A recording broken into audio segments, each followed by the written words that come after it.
নমস্কার বন্ধুরা, Annapurna all in one কিচেনে স্বাগত। আজ আমি বানাবো কলা ফুলের তরকারি।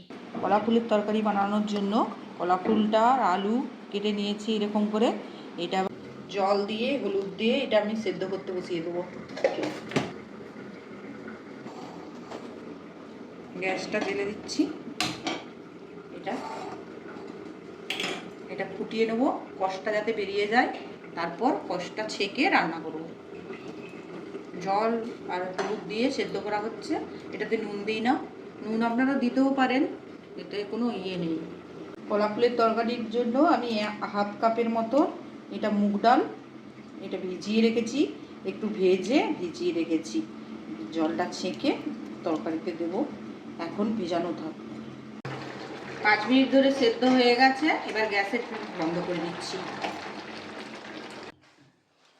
এটা সেদ্ধ হয়ে গেছে, এখন রেখে দিচ্ছি। কড়া বসিয়ে দিয়েছি, একটু দারচিনির টুকরো, শুকনো লঙ্কা, তেজপাতা,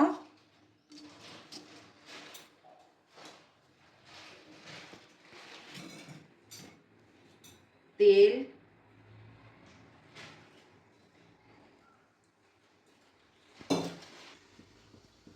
আর মৌরি, মেথি আর কালো জিরে। বাদামগুলো আমি এর সাথেই ভেজে দিচ্ছি। আর আপনারা চাইলে এটা খালি কড়াতে ভেজে বা এই খোলাগুলো তুলে দিতে পারতেন, কিন্তু আমি আর তুলি না। একবারেই পাঁচফোড়ন দেওয়ার পর এগুলো এতে দিয়ে দিচ্ছি।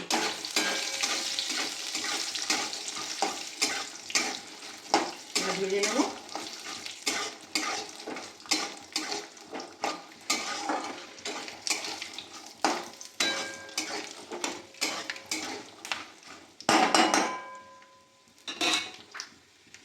মুগ ডালটাও ভিজিয়ে রেখেছিলাম, এটাও একটু দিয়ে দিচ্ছি।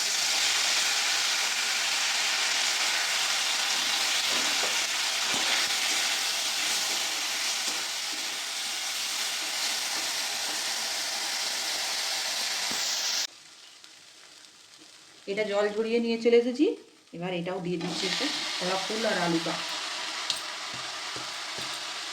এটা ভালো করে কষিয়ে নিতে হবে মশলা দিয়ে।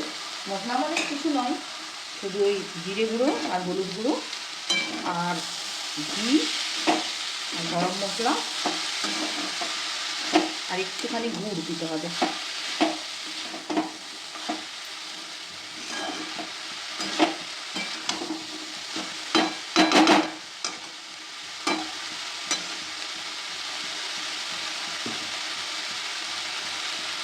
হলুদ দিয়ে দিলাম,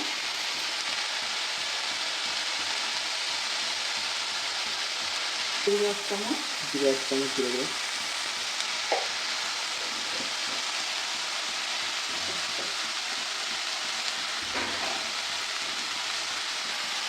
গুড়টা ফুরিয়ে গেছে, এই জন্য নতুন দানা দিয়ে দিচ্ছি।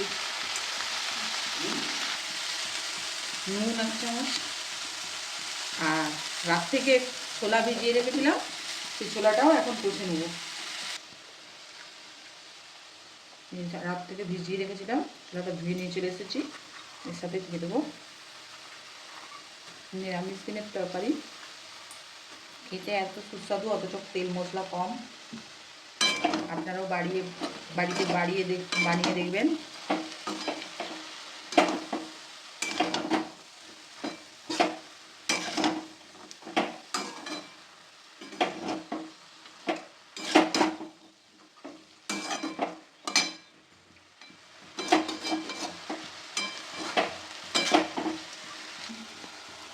এরকম ভাজা ভাজা হয়ে গেলে তারপর জল ঢেলে দিয়ে সেদ্ধ করবো।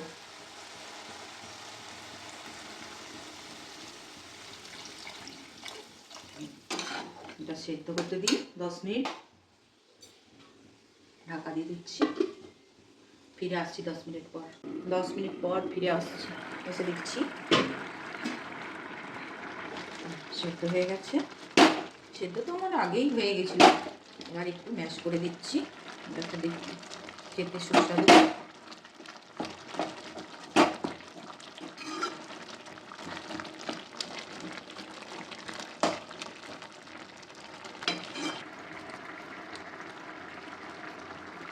দুটো এলাচ দিয়ে দিলাম, আর 1 চামচ ঘি আমি আগেই দিয়ে দিয়েছিলাম, এটা দেখানো হয়নি।